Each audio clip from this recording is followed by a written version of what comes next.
Praise the lord. సర్వాధికారి సర్వకృపానిధియగు యేసు స్వామికి నిండు మనస్సుతో కృతజ్ఞతలు. మీ అందరికీ నా ప్రేమ వందనములు.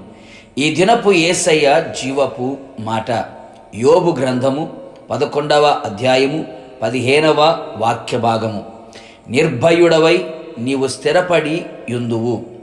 యేసయ్య అడుగు జాడలలో నడిపించబడుచు పరలోక రాజ్యము కొరకు ప్రయాసపడుచున్న పరిశుద్ధులారా, మన యేసయ్య మనందరినీ ఎంతగానో ప్రేమించెను. ఆయన స్వకీయ సంపాద్యమైన మనలను నిర్భయమైన జీవితము కలిగి ఉండాలి అనేది ఆయన వాంఛి అయి ఉన్నది.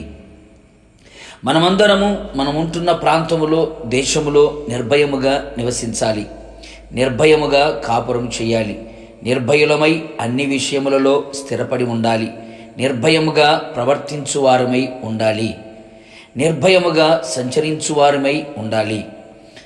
భయమును పుట్టించే సంగతులు చెవికి వినపడిన కంటికి కనబడిన భయము లేని వారమై నిర్భయులమై ఉండవలెను. ప్రస్తుతపు దినములలో భయమును పుట్టించే కార్యములు అధికముగా వినపడుచున్నవి, కనబడుచున్నవి. నిజమైన క్రైస్తవుడు భయమునకు భయము పుట్టించేవాడై ఉండాలి, కానీ దేనికి భయపడేవాడై ఉండకూడదు. అందుకే పరిశుద్ధ గ్రంథములో అనేక పర్యాయములు భయపడకుము అని ప్రభు మనకు అభయమిచ్చి ఉన్నాడు. అపవాది యొక్క ఆయుధం భయమే. ఆ భయమునకు అనేకులు లోబడి ఆత్మీయ జీవితములోను కుటుంబ జీవితములోను భయంకరమైన పరిస్థితులు ఎదుర్కొంటూ ఉన్నారు. మనము నిర్భయులమై ఉండునట్లు మన మనస్సును వ్యర్థమైన వాటి మీద ఉంచక తిన్నగా ఆయన వైపు నిలిపి ఎల్లప్పుడూ ఆయన వైపు మన చేతులు చాపి ఆయన మీదనే ఆధారపడి పాపము మన చేతిలో ఉండుట చూచి దాన్ని విడిచిపెట్టి మన గుడారములో అంతరంగములో ఉన్న దుర్మార్గతను కొట్టివేసిన వారమై జీవించెదము. యథార్థమైన ప్రవర్తన కలిగిన వారమై బ్రతికెదము. మనము శత్రువుల చేతిలో నుంచి విడిపించబడి మన జీవిత కాలమంతయు నిర్భయులమై ఆయన సన్నిధిని పరిశుద్ధముగాను నీతిగాను యేసయ్యను సేవించుటకు రక్షణ భాగ్యము ఆయన దయచేసెను. దేశములో కుటుంబములో విల్లును ఖడ్గమును యుద్ధమును ఉండకుండా మాన్పించి నిర్భయమైన జీవితం మన యేసయ్య మనకు అనుగ్రహించును.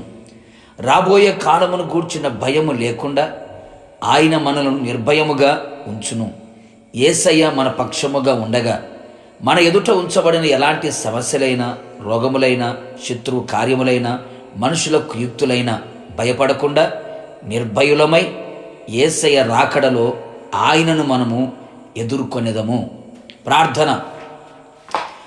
సర్వోన్నతుడా సర్వకృపానిధి అయిన యేసయ్య, నీ పరిశుద్ధ పాదములకి స్తుతి స్తోత్రములు చెల్లించుచు ఉన్నాం. మరొక్క దినమును మీరు మాకు అనుగ్రహించారు. మీ పాద సన్నిధిలో చేరి మీ జీవపు మాట చేత మా జీవితాన్ని వెలిగించుకోవడానికి మీరు ఇచ్చిన కృప కొరకు స్తోత్రం. అవును ప్రభువా, మేమందరము నిర్భయులమై ఆత్మీయ జీవితంలో కుటుంబ జీవితంలో స్థిరపడినట్లుగా మీరు సహాయం చేయండి.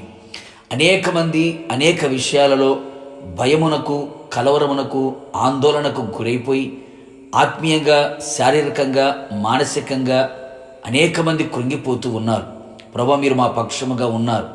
నిశ్చయముగా మా మనసును మీ వైపు త్రిప్పుకొని మా చేతులు మీ వైపు చాపి పాపమును విడిచిపెట్టి పవిత్రమైన జీవితంతో బ్రతుకున్నట్లుగా మీ రక్తము చేత కడగబడి రక్షణ భాగ్యమును పొందుకొని నిర్భయులమై జీవితకాలం బ్రతుకున్నట్లుగా మీరు సహాయం చేయండి.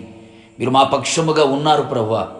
ఆ ధైర్యముతోని ఆత్మీయాత్రలో ముందు కొనసాగునట్లుగా నిర్భయమైన జీవితాన్ని జీవిస్తూ మీరు అక్కడ సిద్ధపడినట్లుగా కృప మెండుగా నిండుగా దయచేసి మహిమ పొందమని యేసు నామములు అడుగుచున్నాను తండ్రి, ఆమేన్. నిశ్చయముగా మీరును మీ కుటుంబ సభ్యులందరూ నిర్భయులై స్థిరపడి ఉందురుగాక. God bless you.